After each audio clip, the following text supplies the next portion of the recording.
Hello, everybody, and thank you for joining us on Lit Fic today. The blaze was sparked when COVID-19 extinguished the traditional in-person book tour, and our New York Times bestselling authors and co-founders Jenna Blum and Caroline Levitt joined forces to promote books that are coming out.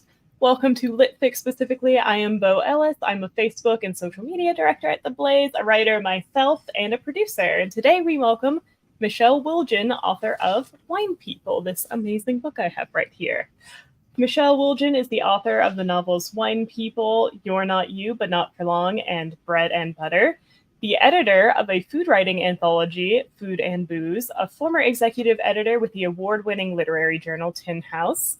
She's a freelance editor and creative writing teacher in Madison, Wisconsin. Since 2013, she and novelist Susanna Daniel have run the Madison Writers Studio, offering a variety of creative writing workshops and classes. So hello, Michelle. Thank you so much for being here. And how are you doing today? Hi, thank you for having me. I'm doing great. It's good to be here. Yeah. How has your tour been going with Zibby Books? I know that Zibby Books has a more unique tour process. It actually hasn't even begun yet. It's going to be kind of nicely spaced out. So I'll do like Chicago next week, and then I'll be in California for a while in September, and then I'll be down south a little bit in October. So I think it's a very civilized kind of tour, but it's going to be a lot of fun.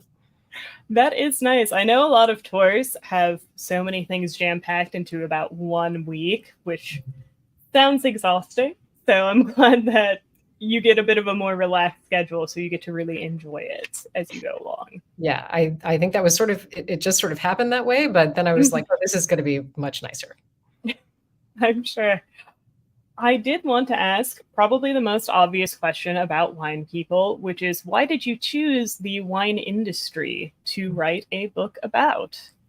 Well, I was already kind of obsessed with the idea of restaurants and food, and it's just always something that I have loved to write about. I like to write about, the theater of a restaurant and how it, conveys to people what kind of place it is. And I love to use food as a way to tell a story just about people, because I think that you can talk about almost anything through what people eat and drink, because it is indicative of where they come from and who they are and what religion and what class, and there's so much you can do. And several years ago, I was, thinking about what my next book was going to be. And I recalled that when I had worked in the restaurant industry, a friend of mine had gone into wine importing. And that was where I first encountered the whole idea of wine importing. And I just thought it was so fascinating, this mix of like the really high-end restaurant with the agriculture that, wine production really is, and how it's chemistry and its history and its religion. And it's just all kinds of stuff, and family genealogy. And so I just started talking to people and thinking like, I'll find out, is this actually as interesting as I think it might be? And it was immediately clear that it was. So as soon as you know that you are having so much fun interviewing people that you hate to stop and write, you're onto something that is going to be fun.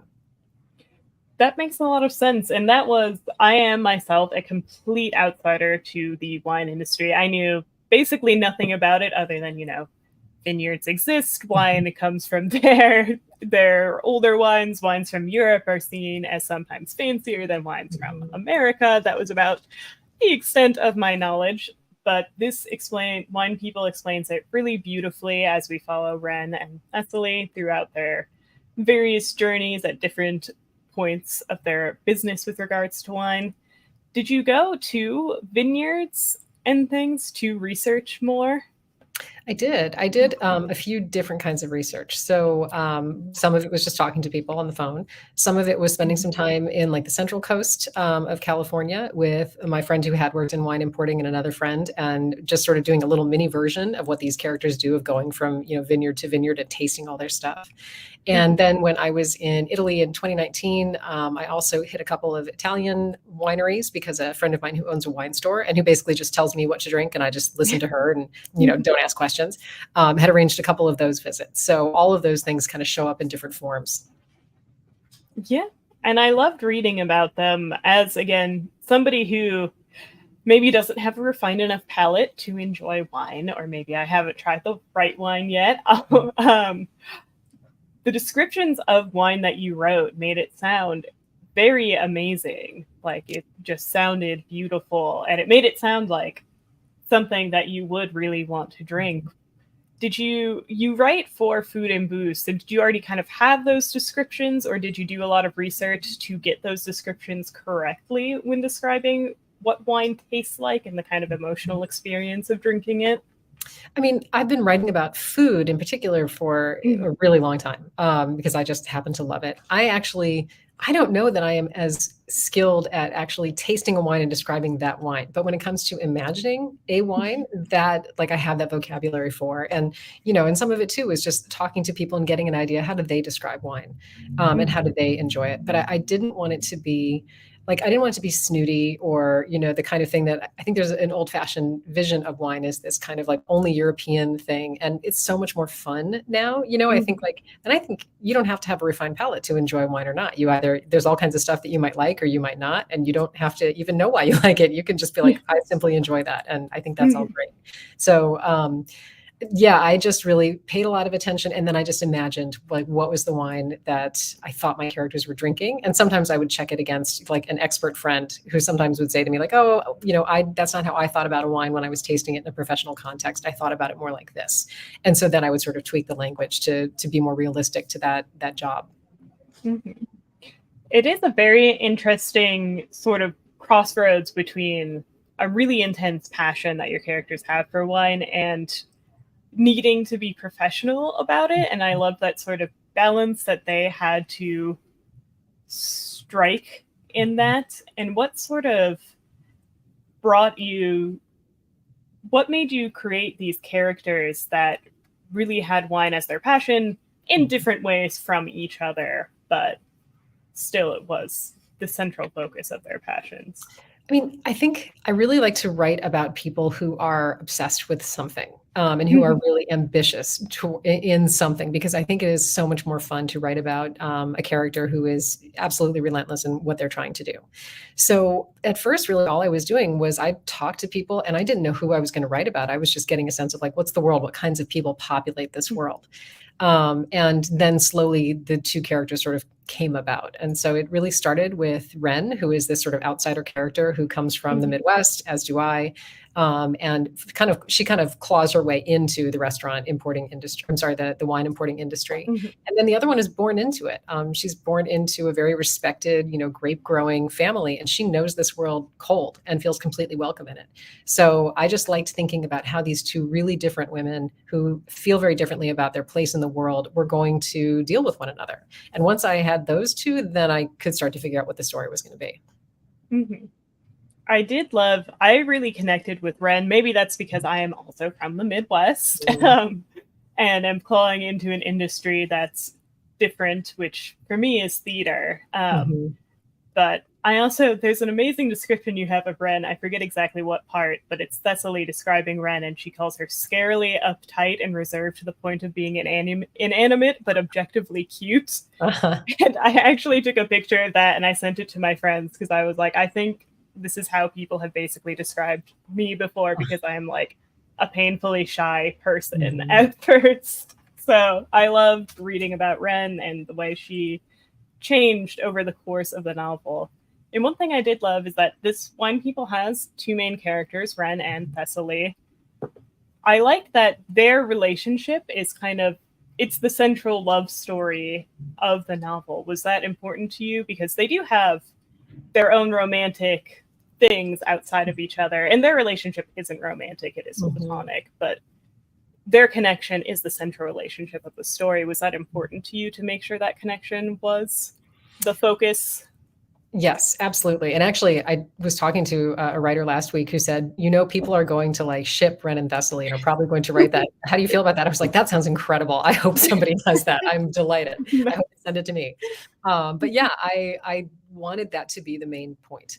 And there were times when I even thought like, do we even have to put in the romantic stuff? But that's also part of lives, especially at this moment where I'm catching them. But really the main thing is about how they feel about each other, because I also find it really interesting how our professional relationships can be so intense and can be really, in good and bad ways. Because I think when I was growing up, I had this notion that you get into the business world of any kind and like, oh, we're all just very logical and just behaving the way we must for professional reasons. And no, people are insane when they are in professional, contexts or not. And so I love to write about that because I think there's that natural tension between how we think we're supposed to act and how we do. And I just find those two fascinating. I think we don't do maybe enough writing about intense friendships and, how much they can shape our lives. I did appreciate that because it is very true that often those intense friendships are the central focus, that you might have a boyfriend or a partner or whatever relationship, but you're still thinking about that person, and that's the person whose approval you're really trying to get after. Yeah. And that it can be very crushing when you don't get that approval, as we see with their relationship and how they hurt each other on purpose sometimes and not on purpose other times. Yeah, it's it's difficult for them. That I think they come to really love and respect each other, but they're very different, and the things that they desperately need from other people don't always align with what the other person can give. And I think that's such a real issue that happens with friendships, especially when you're mixing a business that you really care about with a friendship that you really care about, as Ren and Thessaly do, that can lead to some really painful moments. Absolutely. And I loved just seeing that and experiencing that issue along with them. I was also wondering, one thing that I really loved is this real fear that Ren and Thessaly show, where they're telling themselves at the beginning of the book, like, oh, if I really went for this thing I wanted to do, I would be great at it. But they're not doing it because they know, like, once I do it, I have to find out for real if, I can kind of put my money where my mouth is. And that's a terrifying thing to discover, like, oh, can I actually make this thing I care about for real, or will I fail? Is that a fear you've had, or just a fear that you thought was important to show? Because I know I've experienced that, and I loved reading about their experience with it. I'm tempted to make a joke that I've approached everything with complete confidence that I will succeed, but I'm afraid that, somebody might think I mean it. No, I think that is one of the most terrifying things that we can do, right? Is that when you are always thinking that there's that thing I'm gonna do, then it's this sort of talisman that you hold on to about, like, but I've got that thing I intend to do, and it can always be what I imagine it to be. But there comes a point when the thing is what it is. You have done what you could do, and you find out for real if it was going to go well or not. And I think that's terrifying, because most of us we've got that dream, whatever it is. And we love to go around and say, oh, you just have to try, but it's actually very scary stuff. So I understood very well where both of them were coming from in that. I definitely agree that that's a fear that we all have, and I loved the way you showed it so realistically. So I appreciated that. Another thing that I found very interesting was a partial focus on the issue of alcoholism within workers in the wine industry. Is that something that you've discovered in your research is a sincere problem among this industry? Yeah, it kept coming up. I didn't know going into it that was going to be a thing. I knew from my time in the restaurant business that it can be a pretty hard drinking, industry. And so I expected that. But I think I had this idea that, maybe in the wine business, people just have mastered it, sort of that same idea like I had before about, like, everyone's just professional all the time. But every time I would interview people, I would say, what are the struggles in this business? What are the good things and the bad things? And over people said alcoholism, because you have to keep drinking this all the time, and you have to become somewhat ruthless in finding a way to not let it take over your life. But people really do struggle with that. So, one of the characters in the novel has to make a choice about how her drinking is going to proceed. Can she stay in this business? Is it already too far down the line for her to be able to pull back? And I really wanted to address that because it just seemed like I had to. And that was a very real and raw thing that, well, I don't know anybody who's in the wine industry. I've had friends who have struggled with alcohol issues, and watching that, it's very painful to see somebody go through that and see them, when you try to gently be like, hey, have you thought this is a problem? And they're like, you are making things up. You're being crazy. I'm totally fine. When that's not the case. So I thought that was very interesting to watch that happen. And that is, I guess, not surprising and yet still surprising that that's such an issue, because it does seem like you said, like, oh, they've probably figured out how to handle this. Yeah. And, I mean, my husband has been sober for something like 18 years now. So I've seen what that looks like up close as well. And yeah, it quickly stops being refined and, stops being like, here's our, dedication to wine and this lovely substance. And it can really go over the edge. But, yeah, I think people get into it because of this passion, and that passion can spring from so many different places, that it doesn't surprise me that for some it can just spill over into a direction that's actually kind of harmful. Mm-hmm. That is something, another direction, part of where that comes from for the character who's struggling with it is this culture of like after hours parties where you kind of have to be there because that's how you get in good graces with your superiors, and that's how you get the good sections of people to sell to. If sections is not quite the right word, but the, the good areas. And that is an issue I've heard of that exists in a lot of industries, that there are these like not mandatory but mandatory hangouts that you are sort of punished if you do not go to. And I find that so fascinating that your work can take over your life in that way. Yeah, for them it becomes this thing that they're doing several nights a week. And, how do you show your worth? How do you show that you're smart and you have a great palate and you know what cool wines are to have in these unexpected pairings? You do it by showing up like every single night that they want you to, and by having great ideas and bringing great wines and knowing the city. So it becomes this very performative socializing that is absolutely being evaluated, even as everybody pretends it's not. Yeah. And that's such a punishing culture to be in, where it's like, oh, you just have an off night where you're just not as funny, or maybe you pick the wrong pairing or the wrong restaurant, and now you've somehow lost out on a professional goal instead of just, if this was a true just personal friendship thing, it wouldn't matter if you picked a bad restaurant one time. But the idea that picking a bad restaurant could derail your career a little bit is and the business gets done, that if you're not there on those nights, things still happen without you. And so you don't want to miss out on that. Yes, it's certainly a punishing culture for anybody who would like to have a life that is separate from their work. Absolutely, which is why, there's one character in there who is like a married parent, and she is not showing up at those things until she has to. When the sort of succession drama engulfs the company, all of a sudden she has to be out there because, how are you ever going to see your kid if you're out there every single night? Yeah. And it is something that I loved in the sense that it felt very real. Not that I love that people have this attitude where she was very dismissed when it came to talk succession. They're like, well, she's never at the hangouts. She's a mom, and she prioritizes, actually seeing her kid and spending time with her family. So clearly she's not a threat to any of us, which is a very common attitude that if you are a parent, particularly a mom who seems to actually want to spend time with your family, you're immediately counted out as a serious business person.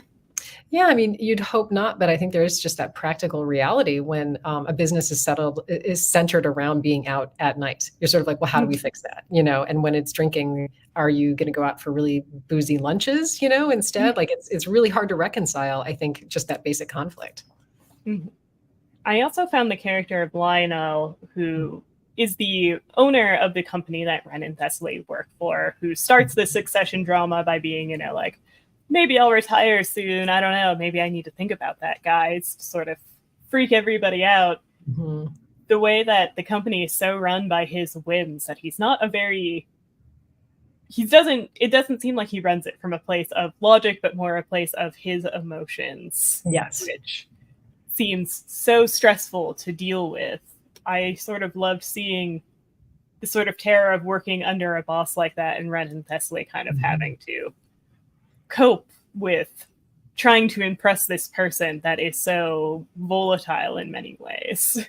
Yeah, I mean, there's nothing more fun to write about than a character like that, who is both a master in a lot of ways of what he does. Like, you respect him, but he's difficult. There's a moment where one of the characters says, "What does Lionel always want?" And the other character says, "More." because he does. He just always wants more. He always wants all of it. And so they can never relax. They can never feel like, Lionel really gets us now and we'll all be good. He's always expanding. And so it throws everybody into a tizzy because it's the first time they've ever heard him even suggest an ending and stepping down. So, and they're not even sure that he's not just messing with them to see what they'll do because they know who this person is by now. But I just find it so interesting to write about people who are that intense and that hard to understand, or hard to sort of figure out what's actually going on behind their heads. I think we all know those people and they are fascinating. Yes, they're the people that you look back on and you feel yourself being like, you maybe remember them a little more fondly when you're dealing with them in the moment. You're like, I can't cope with this another day. I'm going to lose my mind. Yeah. It is that case with those types of people. I've always wondered, do they actually know how difficult they make things for other people? Is that part of the fun for them, or are they just in their own world, unable to realize? I think it's a mix. For Lionel, at least, I think he knows, but doesn't fully internalize it. In the way that, like, if you really knew how nuts you made people, you might have to reckon with something about yourself. But I think he's just like, we're all just in it together. And he thrives on that kind of conflict. So to him, that sounds okay. And he probably figures, like, who would keep working for me if you don't thrive in this kind of, atmosphere? And that's a fair question for all of them because, it's obviously a tough one and there's attrition, definitely out of that company where people just can't do it or they just get, kicked out. Yes. And that's a problem, I think, across all industries where you'll have very difficult people like that. And if you choose not to work for them, there's a little bit of an attitude of like, oh, well, you just couldn't hack it. This was a you problem. Yeah. Which probably always makes you feel a little crazy because it's like, not wanting to work under somebody who is like that doesn't mean I'm bad at my job. Yeah, but you get into the world of it where you're like, no, these are the stakes. This is what we do. It's got that kind of like Stockholm syndrome. Like, nope, this is what we do. And we're proud. Just like you said, it's sort of like how people often felt about like living in New York City. You're like, we can hack it. Other people say it's too difficult, but we can do it. We got this down. And I think it's like that with any industry that as part of its self-image is we are a tough, difficult industry. Like we kind of love that because it means that we have clawed our way in and are staying. And that's such a painful thing to deal with when it's an industry where you just get so punished for everything. Yeah. I was also wondering, it's just such a difficult industry. Is it, when you were doing your research, did you get a lot of people who were candid about how difficult it was to be in this imports industry? Or were they more like, it's challenging at times, but at the end of the day, it's totally worth it? They definitely were candid, especially because, I wasn't writing for like, the Wall Street Journal or something. So they weren't going to be quoted somewhere. They could kind of say whatever they wanted and know that it was going to be changed. But they definitely talked about, the physical toll that this job takes on you because the constant travel is really hard on you. It's hard on your immune system. It's hard on your digestion. People talked about that, about like, you eat all this incredible food and you're traveling and your whole body just kind of can struggle sometimes.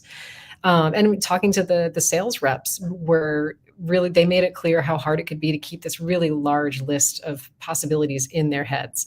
And there really was, we have a notion of it being romantic, but people were working really, really hard and they were pretty frank about all of that. But a lot of them also, there was an overall tone of, yes, it is hard, but we love it. And I would say that I heard that much more than, this is hard and maybe I don't want to do it much longer. Maybe those people just didn't want to talk to somebody about it if they were like, I don't know, maybe I'm just not long in this industry. Yeah. It brought up a lot of things that I never even considered. Like you mentioned about the travel taking a toll on your body, also the teeth issue. There's a lot of people struggling with, you kind of have this very acidic substance in your mouth all day and you're tasting it and then spitting it out. So it's just like coating your teeth. And it was an issue I had literally never considered, that of course that's going to take a bit of a toll. Never occurred to me either. Yeah. I asked a friend of mine, my friend who was kind of like my go-to window into this world. And at one point I said, would you ever go back to this industry? Because she left it a while ago. And if so, like, what keeps you from going back? And I thought she would say my family or, the travel or whatever. And she said, my teeth. Like, I really would worry about my teeth. All these harsh young wines that you're constantly tasting. It's going to mess with your teeth at some point. No, it's because when you think of alcohol, it takes physical tolls. It's not something that is great for your body, despite the health benefits of grapes themselves. It was I was like, oh, that does suck. That they had to deal with this. They have to have like special toothpaste and all this stuff just so they can get through the day without, needing a trip to the emergency dentist in Europe, which I'm sure would be a nightmare. Yeah. Yeah, the whole idea of oversensitive teeth, I feel like that's something we can all feel that visceral, like, oh God, not that. Yes, because tooth pain is something else, unfortunately, for us all. I just loved your prose. I thought you had very beautiful way of crafting phrases. And I know you've had a very long career. You've worked as an editor a lot. Do you feel that that has impacted your way of how you go about crafting phrases like that? It definitely has. Like being an editor, being a teacher has absolutely shifted a lot of the way that I write. It's made me more open to revision. It's made me see more clearly. Like I think before I did that kind of work, I would usually think, yeah, I know that these first 5 pages, not much happens, but there's this beautiful phrase right in the middle. So, you'll stick with it, won't you? And the answer is, as an editor, no, you won't. People are not so moved by your one beautiful phrase that they will overlook the rest of it. So I learned a lot more about concision that I still have to remind myself to do all the time and don't always get right. But I think so much of it is just that you are surrounded by great writing, hopefully, when you're working as an editor. And so you just get inspired by it and hope that some of it kind of rubs off on you, I think. I think it definitely has, because I was struck by a lot of the imagery and word choice that went on. Yeah. It really helped convey exactly the mood that you were trying to convey. So I loved getting to experience that. There's one in particular I loved. I sadly didn't mark this in my copy. I should have, but I believe it's from Ren's perspective. And she mentions that her childhood is like a dead pet's grave, that she and her mother are just tiptoeing around forever. Yeah. I never want to talk about it because it's like, it is. It's like that dead pet. We're like, well, then we're going to be sad, So yeah. No, it was amazing, and it really got that emotion across, because I think we've all had those moments where we're like, this is a thing that it's so obviously there, but we're just not going to discuss it because we know what happens if we attempt to discuss it. Yes, absolutely. But thank you. That's lovely to hear. No, and that's why I definitely recommend everybody picking up Wine People as soon as you can. There's a link to it in the comments, so please check it out and check it out for yourself, because it is absolutely worth it. This is more of a fun question, but do you have a favorite wine yourself that you think is really amazing? I don't necessarily have a favorite. I loved Gruner Veltliner because I encountered it when I worked in the restaurant industry, and for a long time it was my way of telling if a wine store was serious. I'd be like, okay, if you really know what you're doing, you'll have this like unexpected Austrian varietal. And I was early on in the rosé craze, because I remember feeling embarrassed about ordering rosé back when people thought it was like White Zinfandel and it was like sweet and crappy. And I would be like, no, this is dry French rosé. I swear to God, it's wonderful. But I still love it, I have to say. And so the fact that now the rest of the world also loves it makes me happy. But for the most part, it depends on the time of year. It depends on what I'm eating. And there's very few wines that I just flat out don't like. Yeah. That is a good way to look at wine, because as it gets mentioned very often in this book, it's all about pairing it with the right foods. Yeah. And the rosé thing is interesting, because they mention that in the books, how rosé was taken like not seriously, or there wasn't really the American market for it, which I felt so out of the loop on, because I'm so used to like the rosé all day wine glasses that people have. I didn't even know that it wasn't popular at one point. I just thought it's always been a thing. Yeah. And I had kind of forgotten that myself, because, it's so ubiquitous now. But then I remembered as I was writing this, because the book is really set in kind of like the early aughts, basically. And I think I had to go back and confirm, when did rosé get big? And it looked like it was around 2014, give or take, somewhere in there. But yeah, it's set before people knew what the hell they would do with a bunch of cases of rosé, because they just figured, well, there's only one Valentine's Day. So what do we do with the rest of it? A little bit of summer, a little bit of Valentine's Day back then. And now, people are like, I'll drink it all year round. Yeah. And it is, I feel like I'm definitely one of those people who, before I tried rosé, I thought it was that like very sweet, probably less taken seriously wine. And then I tried a more actual dry version, and I was like, oh no, this is not for me because I can't take dry, bitter tastes, which is what I've learned about myself. Okay, then that's all you need to know is like, what do you like? And I think the other one too that gets sort of maligned is Chardonnay, because we all picture like the big, fat, oaky, fake California Chardonnay as it was, and hopefully is less so now. And then you try another Chardonnay, which, you know, like Champagne is a Chardonnay grape, or like a French Chardonnay, and they're completely different. And so America has gotten much, much better, I think, with not turning all of its wines into these like really bombastic versions of themselves. I do feel like the American palate, we do tend to go to extremes a lot of times. We like to go big. Yes, which is very understandable. But I also really liked the focus on the kind of smaller winemakers who make these really unique, less commercial wines, which is another part of the industry that I really didn't know anything about. I don't know if I've ever had these unique small batch, small businessy wines. Is that, since this book is set in the past, is that still something that's growing pretty steadily around the world and in this country? I can't say if it's growing, just because I don't know offhand, but it definitely has become more and more just familiar to people. So the idea of grower champagne, people who grow the grapes and make the champagne, and it's very small and, you know, reflective of the conditions and the moment, was something I first encountered like when I was in the restaurant business around the late 90s. But what I loved about that whole idea is that it reminds me a lot of publishing, that you are trying to make this one unique thing and you have a really specific idea that you're just trying to let it be what it needs to be. And then you have to find a way to get it to the people who are going to appreciate it. And, you know, you can think of Wren and Thusly and their company as being sort of like a publisher, and sort of like the ones who have to say, okay, I've got this little work of art and I'm going to try and get it to the right people who will just hear about it and want to taste it. And so it was so familiar to me, even though I've never worked in wine, but I was like, I know exactly what these tensions are between art and commerce.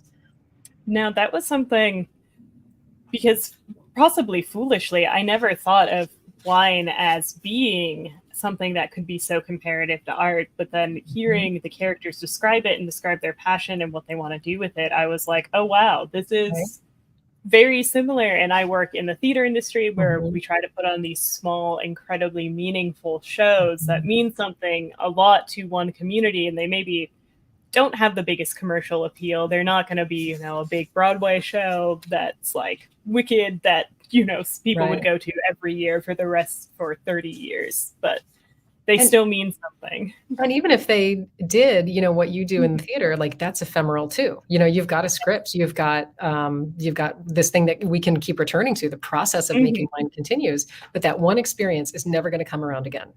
And it's the same with wine. You know, what that wine was in that moment, that night that you drank it with somebody, it's not going to return. And it's not just the wine itself, it's the conditions in which you drank it, you know, that you had this wonderful experience. When I was talking to a winemaker, he told this story about being with a bunch of, I think, like European winemakers, and the like really old patriarch of the clan was there. And he said he was sort of slumped in a corner and not talking and not doing anything. And then they opened up a wine from like maybe one of the last vintages that man had worked on. And he described him just like coming back to life as soon as the smell sort of hit him. And so I think that's that kind of thing, that we have these powerful emotional connections to who we were with and when we had it. And, you know, you never get it back. So you have to sort of love it for what it was in that moment. Yeah, which is such a beautiful, important thing, because it is, I do feel, especially in America, maybe it's a different culture in Europe, we don't want things to be ephemeral. We want to hold on to stuff as much as we possibly can. Yeah. So it's a struggle to convince people of how an experience that you get once and you maybe can never return to it again is still a worthwhile experience. Yeah. I know. And in a way, I found myself like, I'm going pretty big here, but maybe it has to do with our fear of death. You know, nobody wants to disagree. But like, yeah, that's a thing, and you're not going to get it back. And that's the nature of the beast. And you just have to accept it. No, I do feel, not to get too off on a tangent, American culture dealing with death is just don't talk about it, don't think about it until you absolutely have to, which is until somebody is actually dead. Yes, which is very different from the way death gets incorporated as part of everyday life in other cultures. And I think maybe they sometimes have a bit of a healthier attitude towards it than Yeah. we do. Yeah, and in this case too, it's the succession thing is real. You know, these people, like, the business has to get passed on. Somebody has to take over the land. Somebody has to take over this stuff, and so Mhm. they are all thinking about death. Basically, they kind of Mhm. have to. Yeah, they can't really be coy about it because Right. if they didn't think about it and talk about it, they'd be left with a really huge problem on their hands when it did Mhm. happen. Yeah. And it is also that interesting thing where they discuss how Thessaly discusses a bit how these winemakers, they're like, yeah, I'm going to take over my family's business. This isn't even a question. Like, Right. it's just what's going to happen because I am their child. This is our business. That's what I'm going to do. When Thessaly herself does not want to take over her family's business. I Mhm. thought that was a very interesting sort of difference between maybe cultures or just who Thessaly is. But I do feel it's a very American thing to be like, I'm Mhm. forging my own path that may not be my family's. Yeah, that was something that I heard people talk about, that, you know, that in Europe it was like you take over the business, you take over the vineyard. It's been in your family for hundreds of years, so you're going to do it. But, you know, Thessaly is the daughter of a grower, and she doesn't want to be a farmer, but she does feel passionately about wine. And so you think, well, how am I going to do this? You know, and her other struggle too is that her parents were iconoclasts who were able to, you know, kind of build their way into this world, but like she's not going to be able to buy acre after acre in Sonoma, California the way they did in like the 70s. So Mm-hmm. she's in it, but she also is at sea because she's trying to figure out, like, what's the next part going to look like for me? Mm-hmm. Which I loved watching her sort of figure that out and figure out, oh, here's how other people do it. I could kind of do it this way because the way my parents did it is just not feasible. Right. It's not going to in happen. this. Mm-hmm.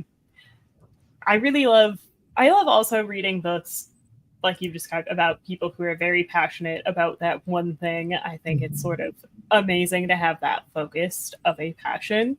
Yeah. And I really liked the way Ren and Thessaly were quite different just in their approach to life, in their upbringing, but how they focused in on this passion was amazing. I also loved how Ren has a family member who struggles with alcoholism, and so she is so obsessively controlled with her alcohol intake, and how that's such a contrast to all the people she's around who are like, oh, why are you being so controlled? Why are you ordering a seltzer at lunch when everybody else, you know, has a beer or a wine or a gin and tonic or something like that? Is it kind of a struggle if you're somebody who tries to stay a little more on the sober side of things in this industry? I'm guessing it is, but I don't know for sure. I don't want to speak for people I Mhm. don't know well enough. But I think we all have seen, right, that people can be very squirrely about it if somebody is not drinking when everybody else is. It makes us think about our own drinking, and we start getting very Yeah. self-conscious, you know? So we're just sort of like, should I not be drinking that 70th glass of wine? So I do think it's hard to do that just from like a social context, you know, Mhm. even if you weren't in the wine industry, that can also be sort of a tricky needle to thread. Mhm. No, and that's something I've struggled with myself as somebody who just doesn't drink because I don't have the interest, Mhm. where a lot of people do take it as a sort of personal slight if I'm like, oh, no, thank you, I'll just do a soda, when I don't mean it as anything towards them, but it's hard.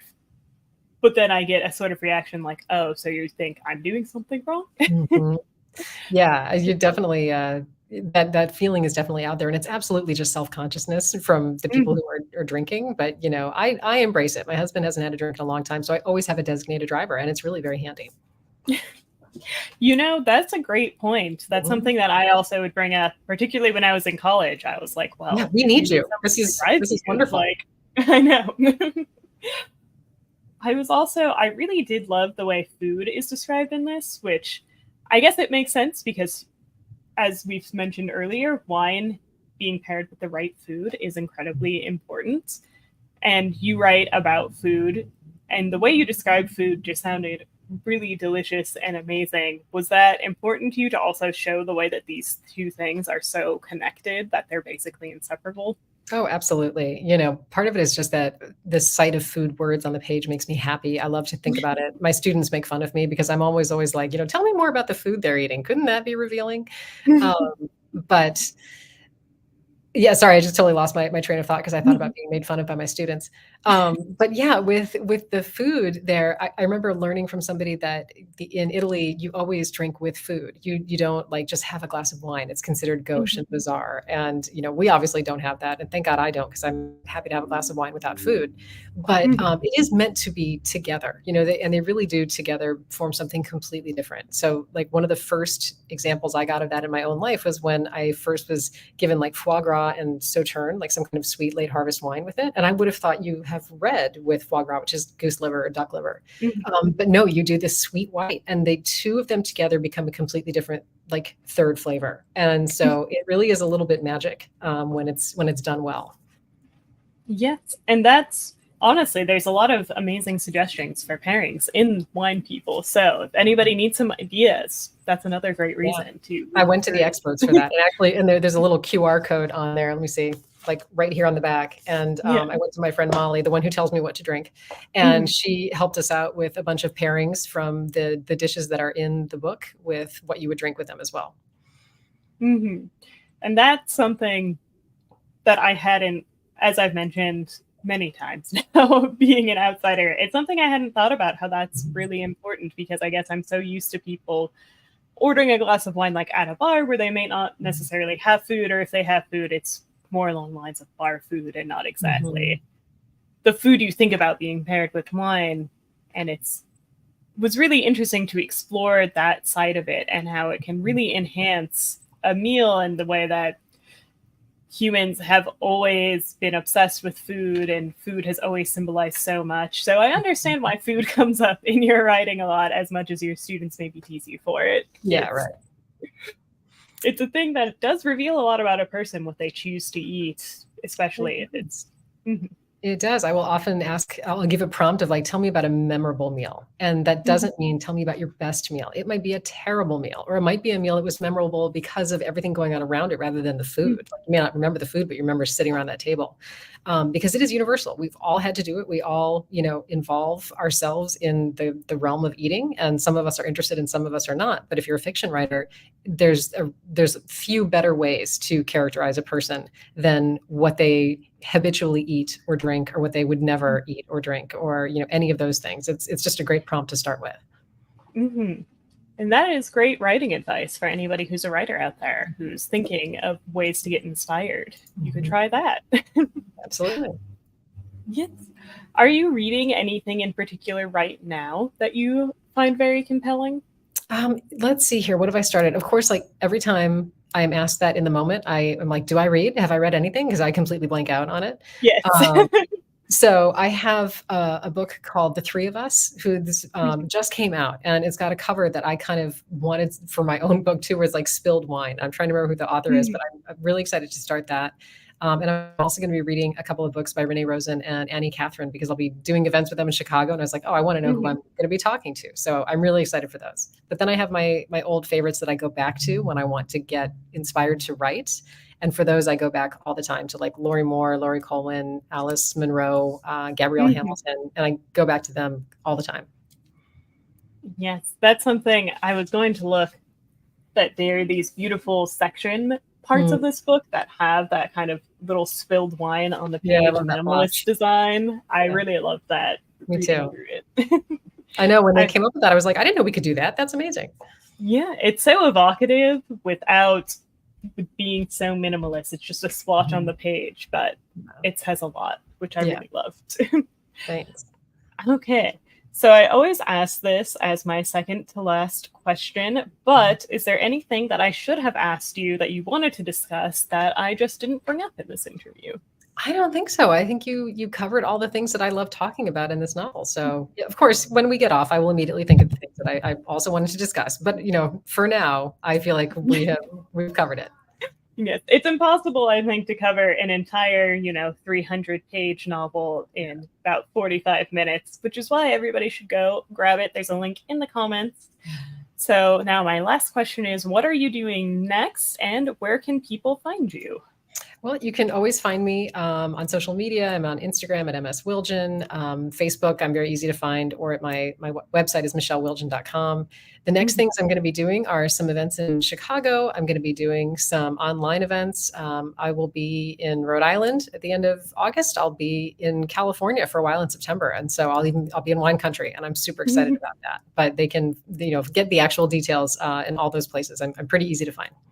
Yes, and all of those are in the comments. So please go click through there, track along with what Michelle's doing, and consider joining her at one of her events. And I would like to thank everybody for joining us on Lit Fic this week, and thank you, Michelle, for being here. And remember to like, follow, and subscribe for more blazing goodness and more amazing authors like Michelle. Thank you so much for having me. This was a lot of fun. Yeah. Bye, everybody.